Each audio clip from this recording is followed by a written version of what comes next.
Hi friends, welcome back to my channel Yummy Days with Kavita. இன்றைக்கி சூப்பரான ஒரு புளிக்குழம்பு ரெசிபி தான் பார்க்க போகிறோம். இடித்த பச்சை சுண்டக்காய், பூண்டு, சின்ன வெங்காயம் எல்லாம் சேர்த்து செம்ம டேஸ்ட்டாக இருக்கும்.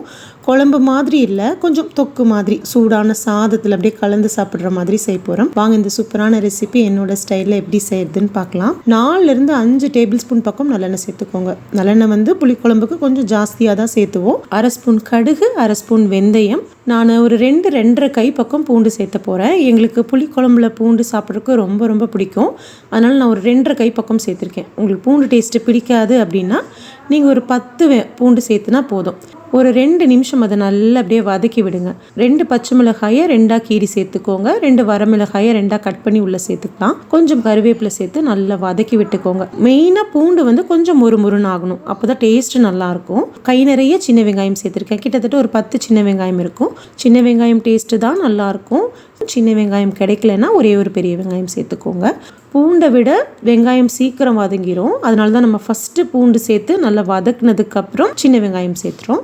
ஒரு கை நிறைய பச்சை சுண்டக்காய் எடுத்திருக்கேன். அது ஒரு இடிக்கல்ல சேர்த்து 1-2 அப்படியே தட்டி எடுத்துக்கோங்க. காட்டு சுண்டக்காவாக இருந்தால் கொஞ்சம் கசப்பு ஜாஸ்தியாக இருக்கும். இது நாட்டு சுண்டக்காய் தான். மார்க்கெட்ல எல்லாம் நமக்கு வந்து நாட்டு சுண்டக்காய் தான் கிடைக்கும். 1-2 அப்படியே இடித்து எடுத்து வச்சுக்கலாம். இந்த அளவுக்கு வெங்காயம் பூண்டு எல்லாம் நல்லா வதங்கினதும் நம்ம இடித்து வச்சிருந்த சுண்டக்காவை நான் அப்படியே விதையோடு சேர்த்துறேன். நீங்கள் விதையோட வேண்டாம் அப்படின்னா ஒரு 2 தடவை கழுவிட்டு வெறும் அந்த சுண்டக்காவை மட்டும் சேர்த்துக்கோங்க. நாங்கள் விதையோட வீட்டில் சாப்பிடுவோம், அதனால நான் சுண்டக்காவை விதையோட சேர்த்துறேன். கொஞ்சமாக தேவையான அளவுக்கு உப்பு சேர்த்து அப்படியே நல்லா வதக்கி விட்டுடுங்க. இந்த அளவுக்கு சுண்டக்காய், பூண்டு, சின்ன வெங்காயம்லாம் நல்லா மொறுன்னு வதங்கி வரணும்.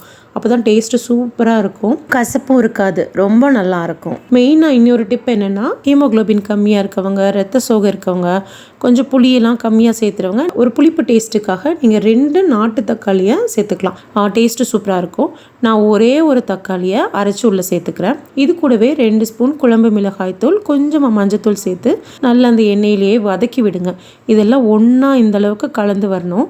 இந்த ஸ்டேஜில் இது பச்சை வாசனை போனதுக்கப்புறம் நல்ல தயிர் சாதத்துக்கு, கஞ்சிக்கெல்லாம் வச்சு சாப்பிட்டு பாருங்கள், சூப்பராக இருக்கும். நான் 1 டேபிள் ஸ்பூன் பக்கம் வீட்லேயே செஞ்சு புளி பேஸ்ட்டு சேர்த்திருக்கேன். புளி பேஸ்ட்டுக்கு பதிலாக நீங்கள் நல்ல நெல்லிக்காய் அளவு, பெரிய நெல்லிக்காய் அளவு புளியை தண்ணியில் நல்லா கரைச்சி அது கூட உள்ள சேர்த்துக்கலாம். தேவையான அளவுக்கு தண்ணி சேர்த்துக்கலாம். நான் ஒரு 2 கப் வரைக்கும் தண்ணி சேர்த்துருக்கேன். இதெல்லாம் நல்லா தளன்னு ஒரு 5-10 நிமிஷம் கொதிச்சு வரட்டும்.